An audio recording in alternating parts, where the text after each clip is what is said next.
ये question number 81 देखते हैं। क्वेश्चन नंबर 81 क्या है? इसरो द्वारा विकसित प्रभा सॉफ्टवेयर के संदर्भ में निम्नलिखित कथनों में से निम्नलिखित में से कौन सा या कौन से कथन सही है? यह विक्रम साराभाई अंतरिक्ष केंद्र की अग्रणी उपलब्धि है। तो बिल्कुल ये सही है। यह विक्रम साराभाई अंतरिक्ष केंद्र की अग्रणी उपलब्धि है। अंतरिक्ष वाहनों के प्रारंभिक वायुगतिकीय और डिजाइन के लिए बड़ी संख्या में विन्यास के मूल्यांकन की आवश्यकता होती है। तो बिल्कुल बिल्कुल वायुगतीय डिजाइन के लिए बड़ी संख्या में विन्यास कोलिजन की आवश्यकता, मूल्यांकन की आवश्यकता होती है। तो बिल्कुल ये दोनों तथ्य सही है। ऑप्शन डी यहाँ पे हम लोग को देखने को मिल रहा है सही। इसरो द्वारा विकसित प्रभास सॉफ्टवेयर यह विक्रम साराभाई अंतरिक्ष केंद्र की अग्रणी उपलब्धि है। अंतरिक्ष वाहनों के प्रारंभिक वायुगतिकीय डिजाइन के लिए बड़ी संख्या में विन्यास के मूल्यांकन की आवश्यकता होती है। इस प्रकार क्वेश्चन नंबर 81 का हम लोग का ऑप्शन डी सही है। नेक्स्ट क्वेश्चन है क्वेश्चन नंबर 82। नीचे दो कथन दिए गए हैं, अभी कथन ए तथा कारण आर, इन्हें हमें बताना है कि इनके बीच क्या रिलेशन है क्या नहीं। तो अभी कथन अप्रैल 2024 में भारत ने फिलीपींस को ब्रह्मोस सुपरसोनिक क्रूज मिसाइल प्रदान की। तो बिल्कुल सही है। अप्रैल 2024 में भारत ने फिलीपींस को ब्रह्मोस सुपरसोनिक क्रूज मिसाइल प्रदान की है। मिसाइल की मारक क्षमता 490 किलोमीटर है। नहीं, इस मिसाइल की मारक क्षमता 490 किलोमीटर नहीं है। इस प्रकार हम लोग देखें तो केवल अभिकथन सही है। इस प्रकार ऑप्शन डी सही है, ए सही है किंतु आर गलत है। अप्रैल 2024 में भारत में फिलीपींस को ब्रह्मोस सुपरसोनिक क्रूज मिसाइल प्रदान की गई। भारत ने फिलीपींस को ब्रह्मोस सुपरसोनिक क्रूज मिसाइल की पहली खेप शुक्रवार 19 अप्रैल को सौंपी। ब्रह्मोस पाने वाला फिलीपींस पहला बाहरी देश है। तो जो ब्रह्मोस सुपरसोनिक मिसाइल दी गई है फिलीपींस को, यह एक बाहरी सबसे पहला देश है जिसे भारत ने अपने ब्रह्मोस क्रूज मिसाइल को दी है। तो इसका क्वेश्चन नंबर 82 का ऑप्शन डी सही है। नेक्स्ट क्वेश्चन हम लोग का है नेक्स्ट क्वेश्चन है 84। प्रतिभाशाली प्रारंभिक पेशेवरों के लिए गतिशीलता व्यवस्था योजना मेट्स के संदर्भ में निम्नलिखित कथनों में से कौन सा कथन सही है? यह भारत और ऑस्ट्रेलिया के बीच एक द्विपक्षीय ढांचा है।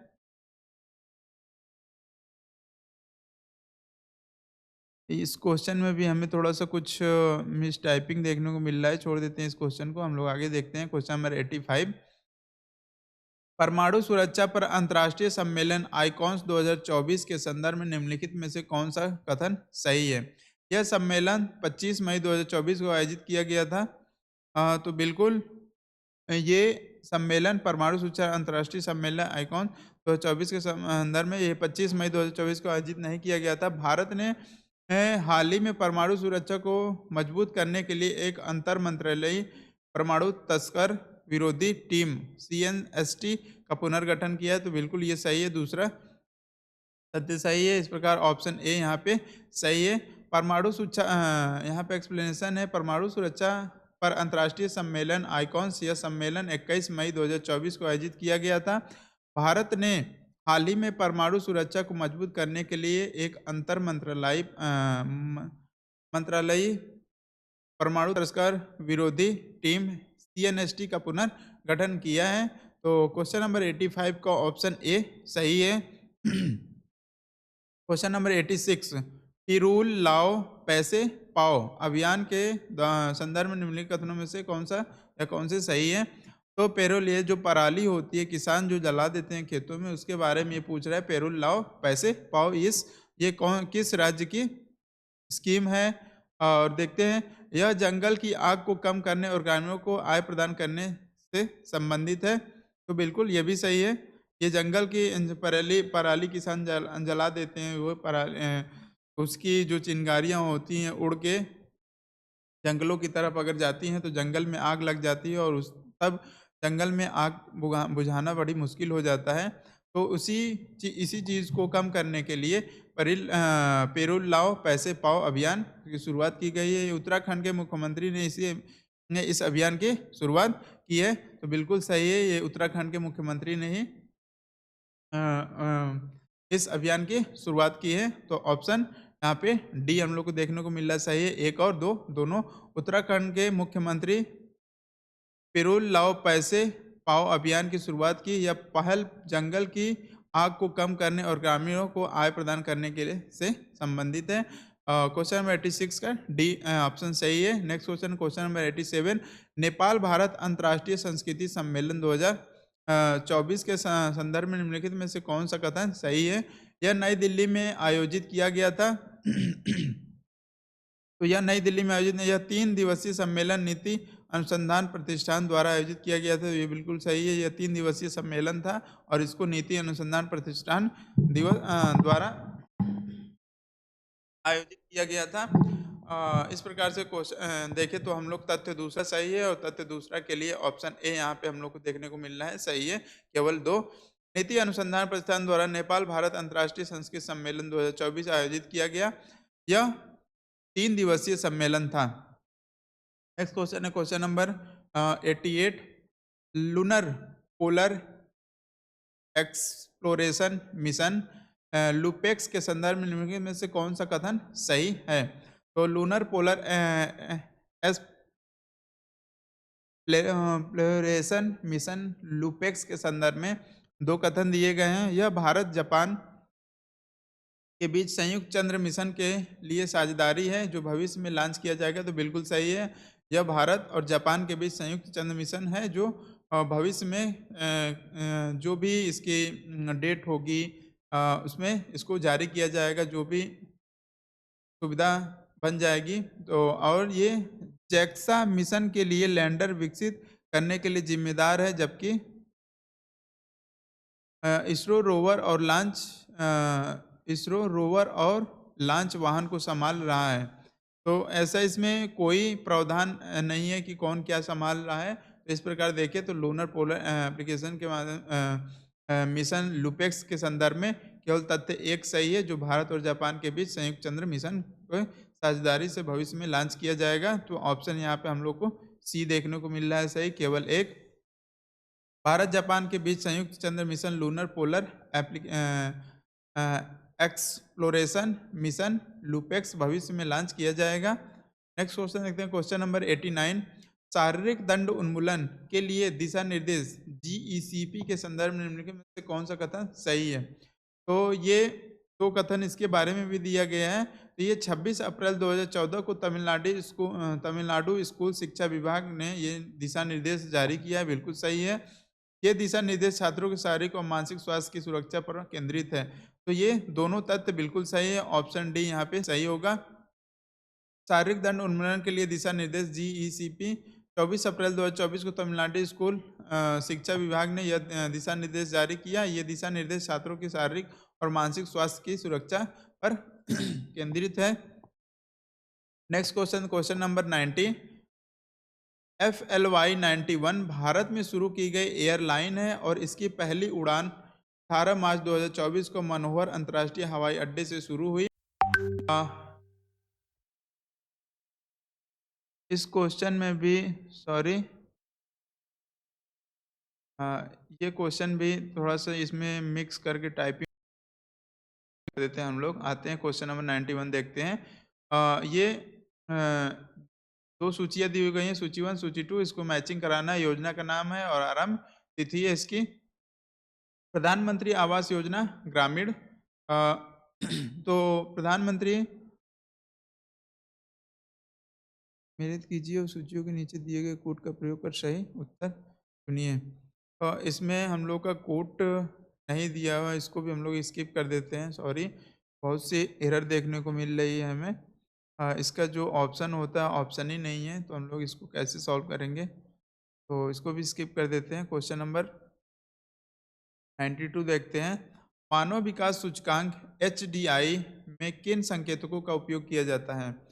4 संकेतक यहाँ पे दिए हुए हैं, तो आइए देखते हैं किन संकेतकों का HDI में प्रयोग किया जाता है। तो HDI में आय स्तर को देखा जाता है, शिक्षा को देखा जाता है और संभावित जीवन अवधि या आयु को देखा जाता है। इसमें पर्यावरण स्थिति को नहीं देखा जाता। तो इस प्रकार 1, 2 और 4 ऑप्शन सी में हमको देखने को मिल रहा है। ऑप्शन सी सही है। मानव विकास सूचकांक एचडीआई आय स्तर, शिक्षा और संभावित जीवन अवधि या आयु संकेतकों का उपयोग किया जाता है। नेक्स्ट क्वेश्चन ये क्वेश्चन नंबर 93। भारत सरकार द्वारा प्रारंभ की गई निम्नलिखित योजनाओं का कालानुक्रम में व्यवस्थित कीजिए। तो जो भारत सरकार द्वारा जो कुछ योजनाएं प्रारंभ की गई थी उसके बारे में कुछ यहाँ पे बताना है कि ये योजना सबसे पहले कौन सी योजना थी, उसके बाद इस प्रकार से हमें हायरार्की बताना है। तो आइए देखते हैं। सबसे पहले स्वच्छ भारत मिशन योजना शुरू किया गया था। तत्पश्चात प्रधानमंत्री कौशल विकास योजना, और उसके बाद प्रधानमंत्री गरीब कल्याण योजना, और उसके बाद प्रधानमंत्री महिला शक्ति केंद्र योजना। तो अगर हम लोग यहाँ पे देखें तो इसकी हायरार्की बिल्कुल इसी रूप में दी गई है। सबसे पहले स्वच्छ भारत मिशन योजना शुरू किया गया था। उसके बाद प्रधानमंत्री कौशल विकास योजना, प्रधानमंत्री गरीब कल्याण योजना, प्रधानमंत्री महिला शक्ति केंद्र योजना थी। इस प्रकार ऑप्शन सी यहाँ पे सही होगा 1 2 3 4। नेक्स्ट क्वेश्चन देखते हैं, क्वेश्चन नंबर 94। माल्थस ने तर्क दिया कि जनसंख्या जयमितीय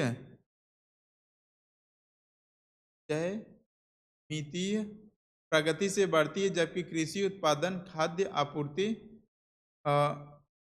अंकगणितीय प्रगति में बढ़ती है। निम्नलिखित विकल्पों में से रिक्त स्थानों, तो यहाँ पे जयमिति और यहाँ पे अंकगणितीय होगा, यानी ऑप्शन डी यहाँ पे सही है। माल्थस ने तर्क दिया कि जनसंख्या जयमितीय प्रगति में बढ़ती है, जबकि कृषि उत्पादन और खाद्य आपूर्ति अंकगणितीय प्रगति में बढ़ती है। नेक्स्ट क्वेश्चन है क्वेश्चन नंबर 95। आर्थिक सर्वेक्षण 2022-23 के अनुसार बढ़ते वैश्विक आपूर्ति व्यवधानों के जवाब में भारत सरकार ने कौन सी राजकोषीय नीति की प्रक्रिया अपनाई है? तो भारत सरकार ने कौन सी राजकोषीय नीति की प्रक्रिया अपनाई है 2022-23 के अनुसार? आइए देखते हैं। इसमें 3 तथ्य दिए गए हैं, और खाद्य और उर्वरक सब्सिडी में कमी करना नहीं, ईंधन और आयातित उत्पादों पर कर बढ़ाना, इसमें ये भी नहीं है, ईंधन और कुछ आयातित उत्पादों पर कर कम करना, बिल्कुल ये सही है। यानी ऑप्शन हम लोग देखें तो ए सही होगा यहाँ पे। ए आर्थिक सर्वेक्षण 2022-23 के अनुसार बढ़ते वैश्विक आपूर्ति व्यवधानों के जवाब में भारत सरकार ने ईंधन और कुछ आयातित उत्पादों पर कर कम करने की राजकोषीय नीति की प्रतिक्रिया अपनाई थी। क्वेश्चन नंबर 95 का ए सही है ऑप्शन। नेक्स्ट क्वेश्चन है 96, मैचिंग का क्वेश्चन है ये। और सामाजिक सुरक्षा कार्यक्रम, हितधारी और लाभार्थियों का योगदान कितना क्या रहा? प्रधानमंत्री श्रम योगी मानधन योजना में कितनी राशि कितने वर्ष के लिए दी जाती है?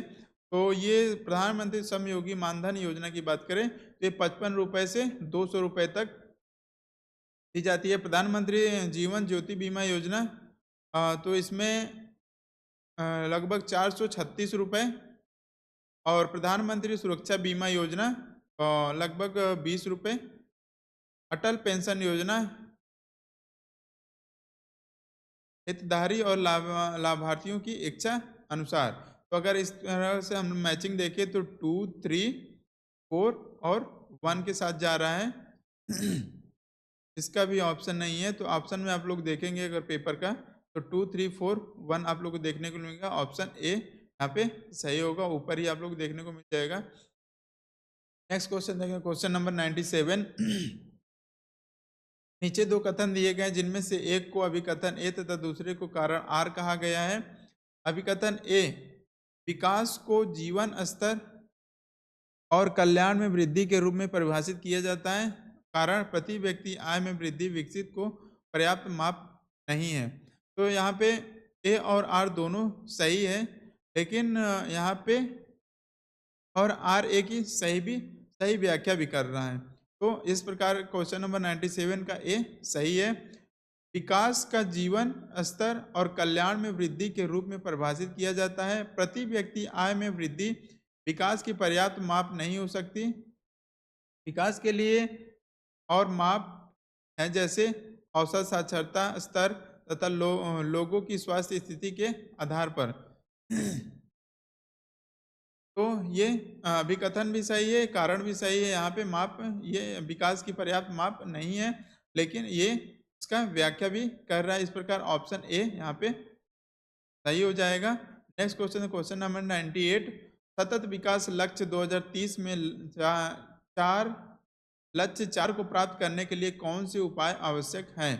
पहला, शिक्षा को निःशुल्क और अनिवार्य बनाना, स्कूल की बुनियादी ढांचे में सुधार और डिजिटल परिवर्तन को अपनाना, कृषि कार्यक्रमों का विस्तार और प्रौद्योगिकी निवेश में वृद्धि।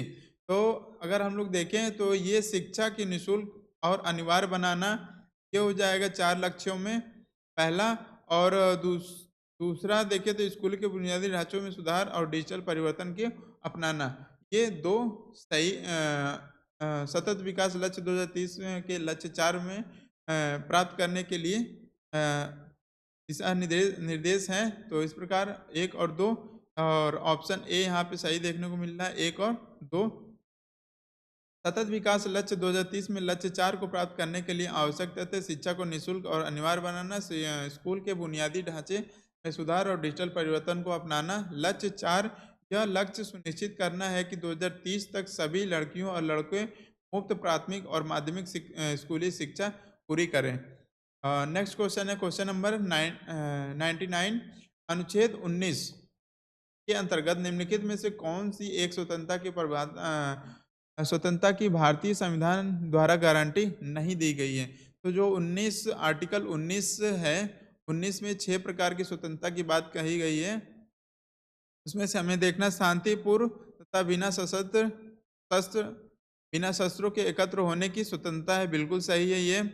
संपत्ति रखने, खरीदने और बेचने की स्वतंत्रता, ये में नहीं है आर्टिकल 19 में, इसमें स्वतंत्रता की बात नहीं की गई। पूरे देश में इच्छा अनुसार कहीं भी घूमने की, ये भी सही है। किसी व्यापार अथवा व्यवसाय को करने तो ये भी सही है। इस प्रकार से देखें तो बी में से गारंटी इसकी नहीं दी गई है, ऑप्शन बी सही है। यहाँ पे आर्टिकल 19 में 7 प्रकार की स्वतंत्रताओं की बात मूल संविधान में थी। 14वां संविधान संशोधन द्वारा आर्टिकल 19(1)(f) को खत्म कर दिया गया। अनुच्छेद 19(1) में क्या क्या है?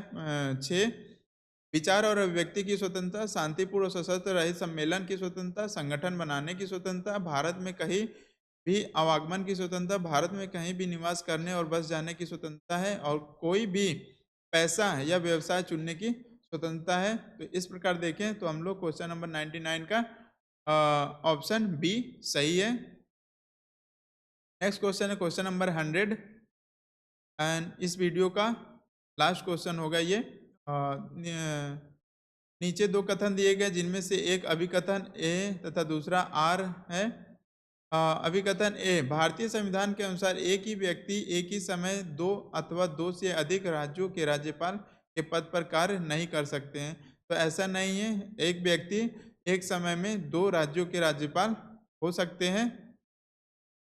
तो अगर यहाँ पे नहीं होता तो ये बिल्कुल सही होता है, इसलिए अभिकथन गलत हो गया। भारतीय संविधान के अनुच्छेद 153 में यह कहा गया है कि प्रत्येक राज्य के लिए एक राज्यपाल होगा, तो बिल्कुल ये सही है। आर्टिकल 153 में कहा गया है कि भारत के प्रत्येक राज्य के लिए एक राज्यपाल होगा। ऑप्शन यहाँ पे बी सही हो जाएगा। नीचे हम लोग एक्सप्लेनेशन देखें तो भारतीय संविधान के अनुसार एक ही व्यक्ति एक ही समय में 2 अथवा 2 से अधिक राज्यों के राज्यपाल के पद पर कार्य कर सकता है, और भारतीय संविधान के अनुच्छेद 153 राज्यों के राज्यपाल से संबंधित है। इस प्रकार हम लोगों ने इस वीडियो में लगभग 20 क्वेश्चन को कवर किया है, 81 to 100। नेक्स्ट वीडियो में हम लोग नेक्स्ट के 20 to 25 और नेक्स्ट वीडियो में लगभग हम लोग पूरे क्वेश्चन को कवर कर लेंगे। चलिए तब तक के लिए धन्यवाद।